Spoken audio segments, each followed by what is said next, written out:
If you've been praying for financial breakthrough but your debt keeps growing instead of shrinking, you might be fighting the wrong battle.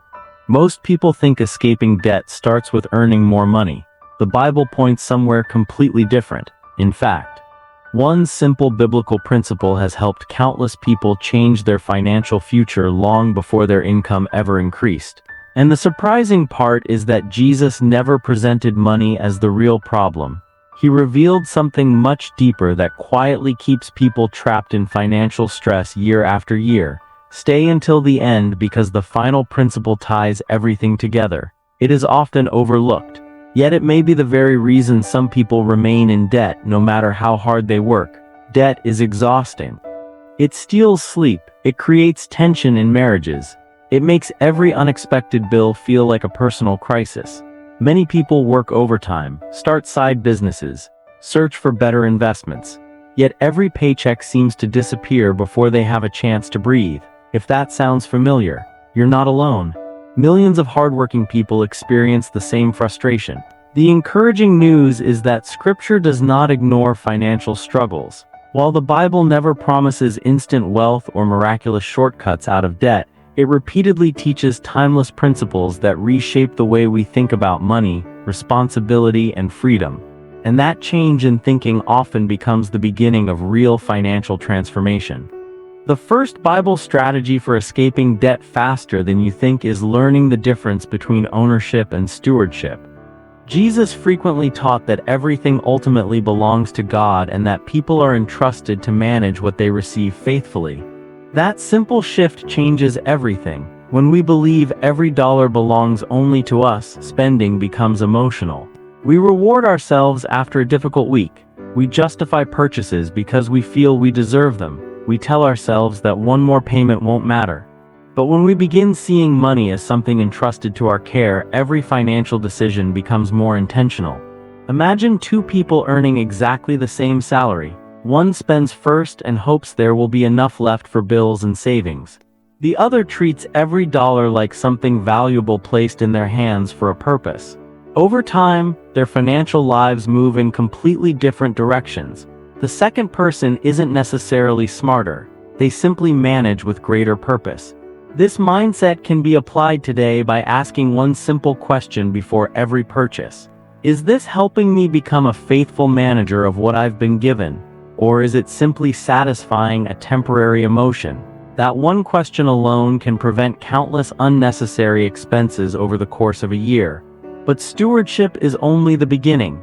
There is another biblical principle that quietly destroys debt from the inside out. Most people know it exists. Very few consistently practice it.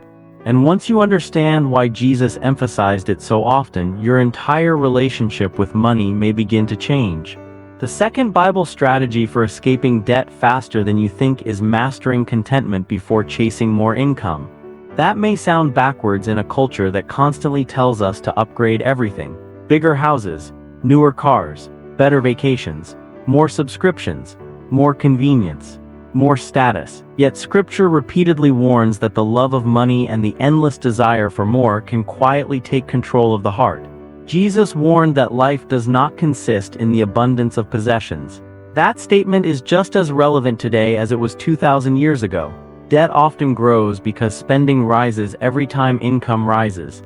A promotion feels like permission to finance a more expensive lifestyle. A bonus becomes an excuse for a luxury purchase instead of an opportunity to eliminate financial burdens. The result is that people earn more while feeling no more secure than they did before.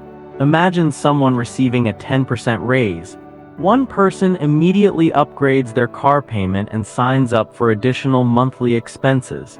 Another person keeps living the same way for 1 year and applies every extra dollar toward paying off debt. Both received the same opportunity. Only one created greater financial freedom. Contentment is not about refusing success. It is about refusing to let success become another excuse for unnecessary debt. One practical way to apply this principle is to delay major purchases. Instead of buying something the moment you can afford the monthly payment, wait 30 days. Ask yourself whether it still serves a meaningful purpose or whether the desire has already faded. Many expensive decisions lose their appeal when emotion has time to settle. But there is another principle that often surprises people because it seems unrelated to debt at first. In reality, it shapes nearly every financial decision we make. Jesus taught that where your treasure is, there your heart will be also. Most people assume their money follows their priorities. In many cases, the opposite is true. Their priorities slowly begin following wherever their money consistently goes. If most of your income is consumed by impulsive spending, constant upgrades, or unnecessary debt payments, your attention naturally becomes centered on those things. Financial stress grows because your money is controlling your focus instead of your values directing your money. One helpful exercise is to look honestly at your last 3 months of spending, without guilt, without excuses. Simply ask yourself what your spending reveals about your priorities. That simple review often exposes habits that no budget ever could. Small recurring expenses, frequent impulse purchases, lifestyle inflation. Individually they seem harmless. Together they quietly delay financial freedom for years. But here's what many people miss. Even careful budgeting is not enough if one critical habit is missing. This next biblical principle is simple enough for anyone to practice. Yet it has transformed the financial lives of families across generations. And once you understand why it works, you'll never look at debt the same way again. The next Bible strategy for escaping debt faster than you think is consistency. Scripture repeatedly praises diligence instead of shortcuts. Throughout the book of Proverbs, wisdom is connected with patient effort, careful planning, and disciplined living rather than quick success. That's an important reminder because debt rarely disappears overnight. It usually grows through hundreds of small decisions, and it is often eliminated the very same way. Many people become discouraged because they expect dramatic progress within a few weeks. When that doesn't happen, they give up and return to old habits. But small, faithful actions repeated over months and years create results that emotional decisions never will. Imagine someone who commits to paying just a little extra toward their debt every single month. They resist unnecessary purchases. They prepare meals at home more often. They avoid financing things they could save for instead. None of those choices seem impressive on a single day, but after 1 year they have reduced thousands of dollars in debt while building habits that continue producing freedom long after the debt is gone. Financial freedom is rarely the result of one extraordinary decision. More often, it is the reward for hundreds of ordinary decisions made with wisdom. But there is one final principle that connects everything we've discussed. Jesus taught that a faithful person can be trusted with greater responsibility. The principle extends far beyond money, but it certainly includes money. Many people pray for more income while overlooking how they manage what they already have. The goal is not perfection. The goal is faithfulness.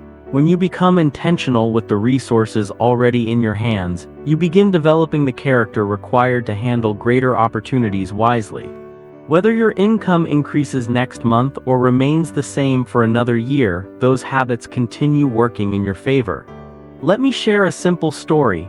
A young couple found themselves buried under credit card debt only a few years after getting married. They weren't reckless people. They both had stable jobs and worked hard every week. But they had slowly accepted the belief that every milestone deserved another financed purchase. A newer car, better furniture, vacations charged to credit cards. Every monthly payment seemed manageable until they realized nearly half of their income was already committed before the month even began.